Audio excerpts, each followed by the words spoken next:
सावित्रीबाईंना शिकवलं आणि मुलींच्या शाळेमध्ये प्रथम शिक्षिका म्हणून त्यांची नेमणूक केली. एवढंच नाही तर त्याचा आपली प्रथम शिक्षिका तर होतीच, प्रथम शिक्षिका झाली. त्याच्यानंतर प्रथम आपल्या भारतातील पहिली मुख्याध्यापिका म्हणून कुणाला म्हटलं जातो आपण, कुणाला म्हटलं जातं रे बाळांनो? सावित्रीबाई फुले, होय की नाही?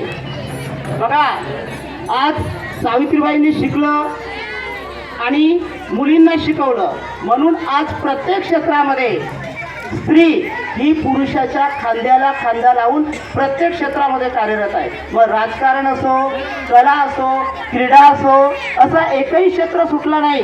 विमान चालवण्यापासून असो, असं एखादं क्षेत्र सुटलं आहे का की ज्या ठिकाणी स्त्री कार्यरत नाही आहे का? नाही ना.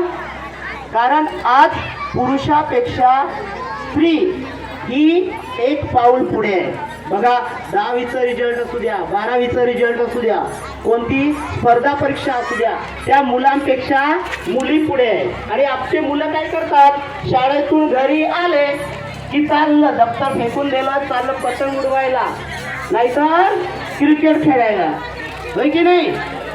आज बहुतांश मुलांना मी बघतोय गावातील, कारण